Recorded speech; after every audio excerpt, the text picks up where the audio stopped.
Assalamualaikum warahmatullahi wabarakatuh. Perkenalkan, nama saya Suci Hasanah Berta, NPM 18170510003 dari kelas B. Di sini saya akan membuat video untuk menyelesaikan ujian tengah praktikum mata kuliah mesin learning. Dan di sini terdapat 3 soal yang akan saya coba jawab satu persatu. Langsung saja kita ke soal pertama.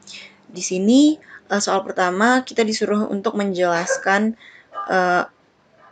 apa saja isi dari data-data, kemudian ada analisis korelasinya, kemudian ada normalisasi data, dan jelaskan data sebelum dan sesudah dinormalisasi.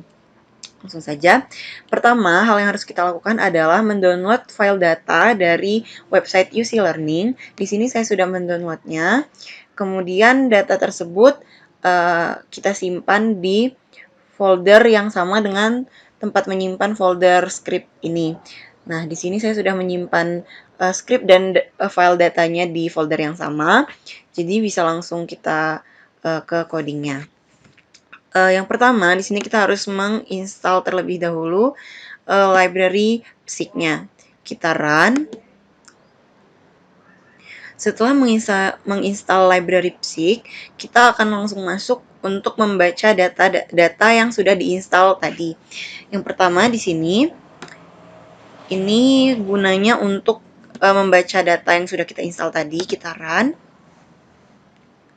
Nah, di sini sudah masuk my datanya. Kemudian kita run yang summary ini untuk melihat isi dari data-data. Nah, di summary ini ada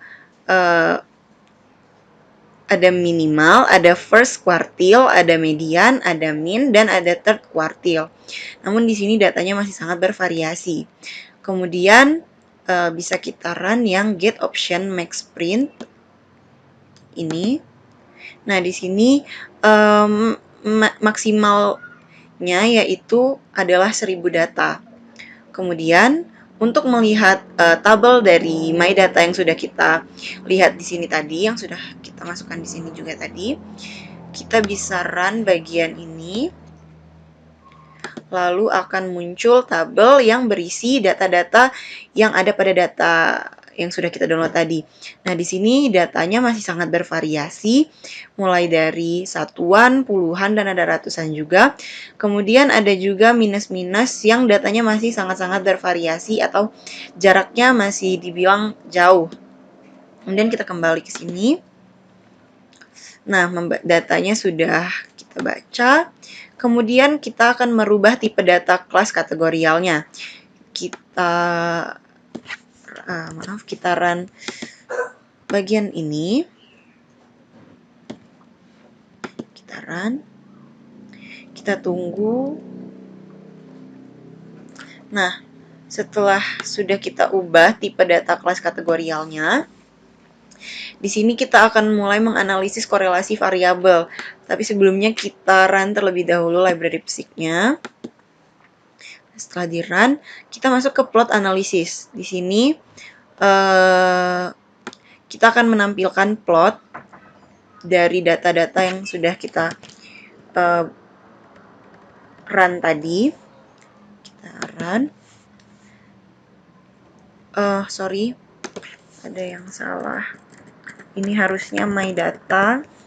Kemudian kita save sebentar. Kemudian kita coba running lagi.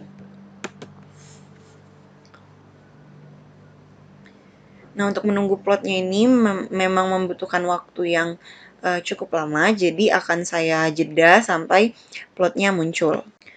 Nah, setelah plotnya muncul, bisa kita lihat di sini korelasinya semakin turun, maka nilainya juga akan semakin berkurang. Dan semakin bertambah korelasinya, nilainya juga akan bertambah. Di sini juga bisa kita lihat rata-rata dari nilainya itu ada di atas 0,90. Bisa kita lihat nih. Seperti ini. Kemudian kita masuk ke normalisasi data. Nah, sebelum melakukan normalisasi data, kita harus mencari terlebih dahulu mean datanya dan standar deviasi dari data-datanya. Yang pertama kita cari dulu mean datanya, kita run. Mean ini akan masuk ke values. Kemudian kita run yang standar deviasinya. Kita run juga. Dia akan masuk ke values juga. Kemudian di sini akan kita running normalisasi my datanya. Nah, normalisasi my datanya sudah masuk ke data juga. Kemudian kita view my datanya atau normalisasinya. Kita run. Nah, bisa dilihat di sini perbedaannya sebelum dan sesudah dinormalisasi adalah pada saat belum dinormalisasi di data yang pertama tadi, di sini bisa kita lihat nilai-nilai dari masing-masing variabel ini masih sangat bervariasi. Mulai ada yang satuan, kemudian ada yang puluhan, ada yang ratusan. Namun saat sudah kita normalisasi, sudah kita cari mean dan standar deviasinya, di sini semua data akhirnya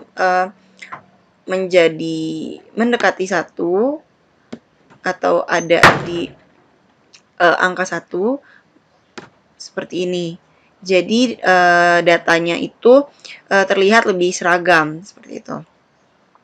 Kemudian di sini untuk standar deviasinya tadi sudah kita run, tapi kita coba run lagi. Kita akan melihat perbedaan dari standar deviasi data yang pertama dan standar deviasi data yang sudah dinormalisasi. Yang pertama kita lihat terlebih dahulu standar deviasi data yang pertama. Nah, di sini datanya masih ratusan semua. Bisa kita lihat 100 semua. Sedangkan jika kita run yang standar deviasi normalisasi data yang sudah dinormalisasi, itu hasilnya datanya akan bernilai 1 semua. Seperti itu. Nah, mungkin cukup untuk soal nomor 1. Kita akan lanjut ke soal nomor 2. Sekarang kita lanjut ke soal nomor 2. Di sini ada clustering secara partisional dan hierarkikal. Nah, di sini kita diminta untuk menganalisis matriks distance data, kemudian partisional dengan k-means, lakukan elbow graphic analysis, grafik plot, dan ada cut-tree dan grafik dendrogram. Langsung saja yang pertama kita run.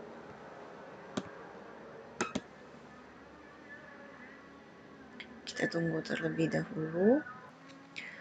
Setelah di-run, distance data ini akan masuk ke values. Nah, setelah itu kita akan merunning tabelnya. Setelah berhasil di-run dan sudah masuk ke data, kemudian kita bisa view table distance-nya terlebih dahulu. Kita run. Kita tunggu lagi. Nah, ini dia table distance-nya. Sudah muncul. Setelah itu, kita masuk ke perhitungan k-means-nya. Yang pertama, kita akan memasukkan data ke dalam variabel bernama k-member data. Untuk kemudian kita akan lihat plottingnya. Jadi pertamanya kita masukkan data dulu. Di sini saya menggunakan 10 data atau 10 iterasi, kemudian kita run dulu. Kita tunggu. Kemudian kita plot, itu ada warning tidak apa-apa selama tidak error. Kemudian kita run plotnya dan kita tunggu plottingnya. Nah, di sini bisa kita lihat hasil persebaran dari k-means berdasarkan data yang sudah kita masukkan tadi, ada 10 data tadi. Ini bisa kita lihat persebarannya. Kemudian kita lanjut ke partisi clustering elbow. Di sini kita menggunakan function YSS, kemudian langsung kita run. Kita tunggu terlebih dahulu. Nah, setelah itu kita running lagi untuk plottingnya.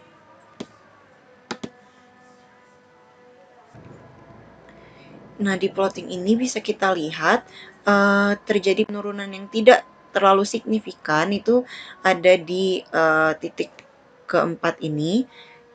Jadi bisa dikatakan 4 ini adalah titik maksimumnya, karena dari sini ke sini itu penurunannya tidak terlalu signifikan. Kemudian kita lanjut ke hierarki clustering. Kita di sini menggunakan function high class, kemudian kita running terlebih dahulu. Kita tunggu. Kemudian setelah ini berhasil kita run, kita akan plotting kembali. Kita tunggu lagi sampai plotnya muncul. Nah, setelah muncul dendrogramnya, di sini kita lihat karena banyaknya data, jadi tidak terlalu jelas karena datanya sangat banyak dan menjadi dempet-dempet. Jadi dendrogramnya juga tidak terlalu jelas. Kemudian yang terakhir itu kita akan membuat cut tree atau memotong dendrogram menjadi kelompok. Yang pertama kita run terlebih dahulu. Nah, setelah dia masuk ke values, sekarang kita run yang table. Nah, ini isi dari tabelnya, ini terbagi. Kemudian yang terakhir adalah plot dari member my data. Kita run, kita tunggu lagi. Nah, ini hasilnya. Kemudian kita akan lanjut ke soal nomor 3. Lanjut ke soal nomor 3. Di sini nomor 3 classification dan prediksi menggunakan naive Bayes. Nah, di sini kita akan memisahkan data dengan probabilitas 70% training dan 30% data test. Kemudian di sini akan dijelaskan model naive Bayes yang dihasilkan. Kemudian ada tabel hasil prediksi training dan analisis akurasi training. Kemudian ada juga tabel hasil prediksi testing dan analisis akurasi testing. Nah, yang pertama harus dilakukan, jika kita belum memiliki package-nya seperti DPLYR, ada naive Bayes dan PSIC, kita harus menginstalnya terlebih dahulu. Namun, karena saya sudah menginstalnya, jadi kita langsung saja coba running library-nya satu persatu. Yang pertama kita running dulu library naive Bayes. Kemudian kita install library DPLYR. Kita tunggu.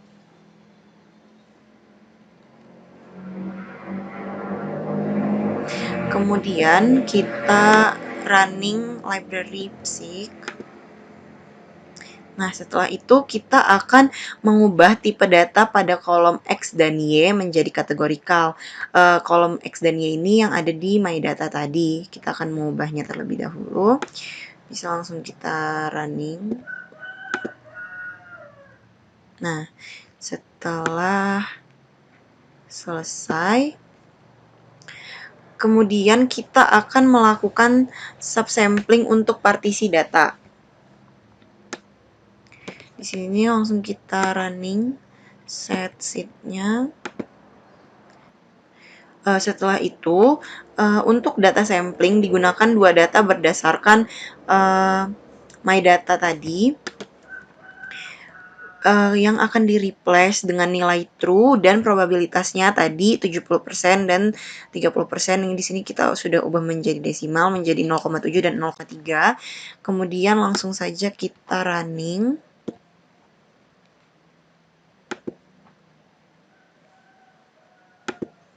Run. Setelah itu kita juga harus merun data train dari indeks ke 1 my data. Kita tunggu. Dan kita juga harus merunning yang sebelah sini yang tadi di atas kan data training. Nah, yang ini untuk data testingnya. Kita run. Kita tunggu lagi. Nah, kemudian di sini kita akan mengklasifikasi, membuat model naive Bayes dari kolom Y, kemudian dari data train dengan kernel true. Kita langsung saja running. Setelah selesai, kita akan langsung melihat plotting naive model. Kita akan melihat hasil naive modelnya. Nah, ini hasil-hasilnya. Ada banyak data, kemudian kita akan melihat visualisasinya atau seperti biasa kita akan melakukan plotting untuk naive Bayes model tadi. Setelah plotnya muncul, akan ada 5 kategori. Di sini ada 1, 2, 3, 4, 5 yang akan muncul seperti ini. Bisa kita lihat di sini yang paling tinggi dan yang paling rendahnya. Kemudian kita lanjut pembuktian model dengan data train. Di sini kita akan menggunakan filter. Nah, di sini saya menggunakan Y-nya 3. Di data testing juga Y-nya 3, namun bisa kita ubah. Misal kita ubah menjadi 2, sama-sama 2, dan X-nya ada di 14. Kemudian langsung kita running satu persatu. Kita running yang data trainnya terlebih dahulu. Nah, di sini akan muncul hasil minnya, ada min 6, sekian-sekian. Kemudian akan kita buktikan dengan data testingnya. Kita run juga. Nah, ini hasil pembuktian modelnya dengan data test. Kemudian kita akan menggunakan satu model lagi, yaitu model probabilitas naive Bayes. Di sini kita akan menggunakan function predict dengan parameter naive Bayes model yang tadi di atas sudah kita buat, yang tadi di atas ini. Kemudian di sini juga ada head. Nah, head ini fungsinya untuk menggabungkan ptrain dan data train. Langsung saja kita running. Nah, ini sudah muncul hasilnya. Bisa kita lihat banyak data-datanya. Kemudian kita akan melakukan prediksi berdasarkan data train. Nah, kita akan merunningnya satu persatu. P1 ini variabelnya. Kemudian kita run tabelnya. Nah, ini ada tabelnya, tabel dari P1 tadi. Kemudian kita running min-nya. Nah, min dari P1 tadi itu adalah 0,49 sekian. Kemudian kita akan melihat plot dari P1-nya. Nah, di sini bisa kita lihat berdasarkan data pada UC Learning bahwa nomor 1 adalah yang terkena epilepsi. Nah, di sini kira-kira ada 1.500 jiwa yang terkena epilepsi. Sedangkan sisanya itu menandakan tidak terkena epilepsi. Kemudian di sini setelah kita membuat prediksi dengan data train, kita akan memprediksi dengan data test atau P2. Tadi kan P1, sekarang P2. Kita run dulu sampai P2-nya masuk ke dalam values. Setelah masuk ke dalam values, kita akan menampilkan tabel dari P2-nya. Nah, ini tabelnya. Kemudian kita lihat min dari P2-nya. Nah, hasilnya 0,46 sekian. Dan yang terakhir kita akan melihat plot dari P2-nya. Nah, di sini tidak terlalu berbeda dengan yang tadi. Untuk P1 tadi itu jumlah yang terkena epilepsinya pada bagian 1 itu sampai 1.500, sedangkan di sini ada sekitar 600 yang terkena epilepsi. Jadi berdasarkan data train 70% itu ada 1.500 data yang terkena epilepsi, sedangkan dengan data tes 30% itu ada sekitar 600 yang terkena epilepsi, sisanya tidak terkena. Nah, mungkin itu saja yang dapat saya sampaikan pada video kali ini. Apabila terdapat kesalahan, saya mohon maaf. Akan saya tutup. Terima kasih. Assalamualaikum warahmatullahi wabarakatuh.